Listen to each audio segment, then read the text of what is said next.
Hello friends, welcome to my channel red devil Telugu. అయితే ఈరోజైతే మనం రివ్యూ చేయబోతున్న మ్యాచ్ అయితే Manchester United versus Chelsea match old ట్రాఫర్డ్లో జరిగింది. చాలా నాటకీయ పరిణామాలు, చాలా ఎమోషన్స్ అన్నీ చాలా బాగా జరిగింది మ్యాచ్. అయితే రెడ్ కార్డ్స్ వచ్చాయి, ఎల్లో కార్డ్స్ వచ్చాయి, ట్యాకిల్స్ బాగా జరిగాయి. అన్నీ వివరంగా చర్చించుకుందాం. మీరు చేయాల్సిందల్లా వీడియోని మాత్రం చివరి వరకు చూడండి. వీడియో నచ్చితే లైక్ చేయండి. మన ఛానల్ని కొత్తగా చూస్తున్నట్టయితే సబ్స్క్రైబ్ చేసుకొని నోటిఫికేషన్ సింబల్ ఆన్ చేసుకోండి. మర్చిపోకుండా వీడియోని మాత్రం చివరి వరకు చూడండి ఫ్రెండ్స్. లైక్ చేయండి మర్చిపోకండి. ప్లీజ్ సపోర్ట్ చేయండి అందరూ. మాంచెస్టర్ యునైటెడ్ ఫ్యాన్స్ అందరూ సబ్స్క్రైబ్ చేసుకోండి. ఫస్ట్ హాఫ్ మ్యాచ్ ఎలా సాగిందంటే, ఫస్ట్ మ్యాచ్ స్టార్ట్ అవుతున్న 4 నిమిషాలకే పెద్ద కుదిపింది మ్యాచ్. అయితే 5వ నిమిషంలోనే బ్రాన్ ఎంబూమని ట్యాకిల్ చేస్తూ చెల్సీ గోల్ కీపర్ అయితే రాబర్ట్ శాంచెస్ అయితే రెడ్ కార్డ్కి గురయ్యి బయటికి వెళ్ళిపోయాడు అనమాట. మన మాంచెస్టర్ యునైటెడ్ బ్రాన్ ఎంబూమాపై ఫాల్ట్ చేయడంతో జట్టు 10 మందికి ఆటగాళ్ళకే పరిమితమైంది. మాంచెస్టర్ యునైటెడ్ వెంటనే మ్యాచ్ని తన కంట్రోల్కి తెచ్చుకుంది. మజ్రై మరియు డోర్గు క్రాస్ చేసిన పాస్తోని బ్రూనో ఫెర్నాండెస్ అయితే 1-0తో మాంచెస్టర్ యునైటెడ్ని లీడ్లోకి తెప్పించాడు. కాకపోతే చెల్సీ కూడా మంచి డిఫెన్స్లో చాలా వరకు ఎర్రర్స్ చేసింది. సబ్స్టిట్యూట్ ఈ మ్యాచ్లో మెయిన్ చెల్సీ ఓడిపోవడానికైనా మాంచెస్టర్ యునైటెడ్ గెలవడానికన్నా ఒక పెద్ద కారణం ఏంటంటే, చెల్సీ గోల్కి కోచ్ అయితే తలతిక్క సబ్స్టిట్యూట్స్ అయితే చేశాడనమాట. ఇప్పుడు ఒక కీపర్ రెడ్ కార్డ్కి గురైతే కీపర్ కోసం ఏదో ఒక అటాకింగ్ ప్లేయర్ని తక్కువ చేసి కీపర్ని తీయాలి. ఒక కీపర్ ఇక్కడ వెళ్ళిపోతే ఆల్మోస్ట్ 3 అటాకర్స్ని అయితే బ్యాక్ తెప్పించాడు. అదేం సబ్స్టిట్యూట్ మనకి అర్థం కాదు, చెల్సీ ఫ్యాన్స్ కూడా అర్థం కాదు. ఇక అది వాళ్ళ తలనొప్పి మనకెందుకు. తర్వాత చెల్సీ కూడా మంచి ట్రై అయితే చేసింది. 37వ నిమిషంలో లూక్షా పాస్తో వచ్చింటే క్యాసిమర్ అయితే గోల్ కొట్టాడనమాట. 2-0తో లీడ్ వెళ్ళింది. 2-0తో లీడ్ పోయిన వల్ల అక్కడ నుంచి ఇంకా హాఫ్ టైమ్ పూర్తవుతుంది అన్న టైంలో క్యాసిమేరో అయితే ఒక అన్వాంటెడ్ ట్యాకిల్ అయితే వేసిండు. ఆల్రెడీ క్యాసిమేరో ఒక ఎల్లో కార్డు మీద ఉండు కాబట్టి మ్యాచ్లో రెడ్ కార్డ్ వస్తుందని తెలుసు. అంత ఎక్స్పీరియన్స్ ప్లేయర్కి అది ఎట్లా మర్చిపోయిండో కూడా మనకు అర్థం కాదు. మొత్తానికైతే మంచి పాస్ చేసిండు, గోల్ అయితే సాధించిండు. కాకపోతే అతనికి రెడ్ కార్డ్ గురయ్యి క్యాసిమర్ అయితే బయటకు వెళ్ళిపోయాడని చెప్పుకోవాలి. కానీ హాఫ్ టైంలో డ్రామా అయితే జరిగింది. క్యాసిమేరోకి రెండు ఎల్లో కార్డ్స్ ద్వారా అతనికి రెడ్ కార్డ్ అయితే దొరికింది. 10 మందికి కూడా పరిశీలించినప్పటికీ ఇది 10 సార్లు చెక్ చేసిరు అనమాట. విఏఆర్లో చెక్ చేసిరు రెడ్ కార్డ్ ఇవ్వచ్చా ఇవ్వద్దా ఫాల్ అని. కానీ అన్ని యాంగిల్స్, ఏ యాంగిల్ నుంచి చూసినా ఇది ఖచ్చితంగా అతనికి రెడ్ కార్డ్ ఇవ్వాల్సిందే అన్నదే తేలింది. కానీ ఇంకా వేరే విషయం అయితే రాదు. క్యాసిమేరో కూడా తెలుసు అది రెడ్ కార్డు ఫౌల్ అని. అయినా కానీ అతను టీం కోసం అయితే వేసిండు. ఇంకా సెకండ్ హాఫ్ బ్యాటిల్ ఎట్లా సాగిందంటే, సెకండ్ హాఫ్లో అయితే 2 జట్లు సమానంగా ఆడాయని అయితే మనం చెప్పుకోవచ్చు. యునైటెడ్ అయితే డిఫెన్స్లో చాలా కంఫర్టబుల్గా ఉందన్నమాట. ఎటువంటి ఒత్తిడి లేకుండా.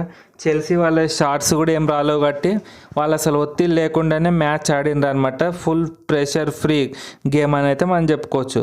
మాంచెస్టర్ యునైటెడ్ డిఫెన్స్లో అయితే కాంపాక్ట్ ప్లేయర్గా ఆడుతూ మంచి కౌంటర్ అటాక్ దాడులు చేస్తున్న మెథియస్ డిలీట్కి అయితే మంచి ఫామ్ అయితే ఉందన్నమాట. అలాగే బ్రూనో ఫెర్నాండెస్ మిడ్ఫీల్డర్ని అయితే చాలా వరకు కంట్రోల్ చేస్తున్నాడు. ఎప్పుడైతే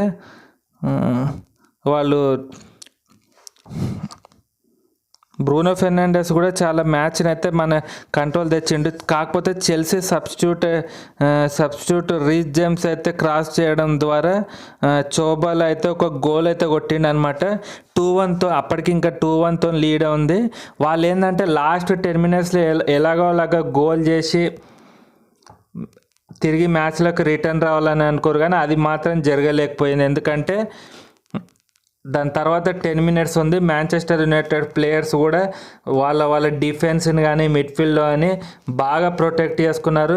అవతల చెల్సీకి అయితే విజయం దక్కకుండా అయితే చేసిరు. అదైతే చాలా హ్యాపీ అని అయితే మనం చెప్పుకోవాలి.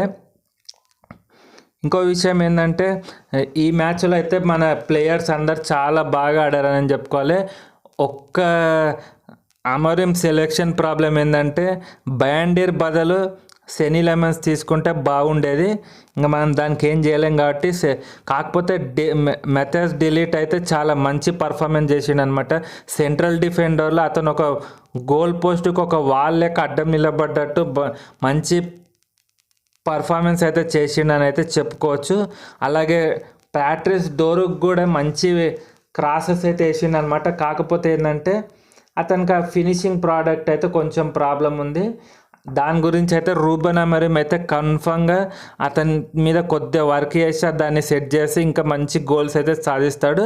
మీ అభిప్రాయాన్ని కింద కామెంట్ సెక్షన్లో కామెంట్ చేయడం మాత్రం మర్చిపోకండి.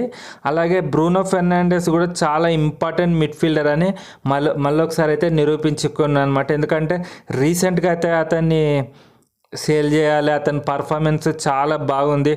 వరస్ట్ అని అనుకోరు చెల్సీ మాంచెస్టర్ సిటీ గేమ్లో. కాకపోతే ఇక్కడైతే చాలా మంచి పర్ఫార్మెన్స్ అయితే చేసిండు అనమాట బ్రూనో ఫెర్నాండెస్ కానీ ప్యాట్రిస్ డోరుక్ కానీ ఒక్క మనకొక్క అదేమంటారు ఒక బ్యాడ్ లక్ అనుకోవాలా, ఒకటి బ్యాడ్ పర్ఫార్మెన్స్ అని చెప్పుకోవాలా. కానీ అమర్ డియాల్ అయితే ఈ మ్యాచ్ మొత్తం చాలా డిసప్పాయింట్ అయితే చేసిండు అనమాట. అసలు ఏమాత్రం అసలు పర్ఫార్మెన్స్ అయితే లేదు. వాళ్ళు ఆల్రెడీ 10 men డౌన్ ఉన్నప్పుడు పర్ఫార్మెన్స్ చేస్తే గోల్స్ చేసి ఉంటే చాలా బాగుంటుండే. కానీ మన వాళ్ళు ట్రై చేయలేరు. 2-0తోనే సంతోషపడ్డారు అనుకుంటే ఇంక ఎక్కువ ట్రై కూడా చేయలేరు. నెక్స్ట్ మ్యాచ్ ఆడే అవకాశం అయితే ఉంది కాబట్టి చూడాలి మరి ఏమవుతుందో. ఇదే పర్ఫార్మెన్స్ని అయితే బ్రూనో ఫెర్నాండెస్ నెక్స్ట్ మ్యాచ్లో కూడా చూపెడితే బాగుంటుంది అన్నది అయితే నా అభిప్రాయం ప్రకారం. ఏం జరుగుతుందో చూడాలి ఇంకా నెక్స్ట్ మ్యాచ్లో సెనీ లెమన్స్ ఎవరు అన్నది. ఇంకా కీ ప్లేయర్స్ ఎవరెవరు అయితే మ్యాచ్ విజయానికి దోహదపడ్డారో అయితే ఫస్ట్ మ్యాచ్ అయితే ఇంకా అన్డౌటబుల్లీ ఇక బ్రూనో ఫెర్నాండెస్ అనమాట. ఎందుకంటే బ్రూనో ఫెర్నాండెస్కి ఈ మ్యాచ్ అయితే చాలా ఇంపార్టెంట్ మ్యాచ్ అని అయితే చెప్పుకోవచ్చు. ఎందుకంటే 200 గేమ్స్ని కంప్లీట్ చేశాడనమాట మాంచెస్టర్ యునైటెడ్ ద్వారా. చాలా మంచి పర్ఫార్మెన్స్ అయితే చేసిండనమాట. ఇది అతనికి 100వ గోల్ అనమాట మాంచెస్టర్ యునైటెడ్ తరపున. 200 మ్యాచ్ ఆడి 100 గోల్స్ చేయడం అంటే 50% స్ట్రైక్ రేటు. అది మామూలు వాళ్ళకైతే సాధ్యంగా అయ్యే విషయం అయితే కాదు.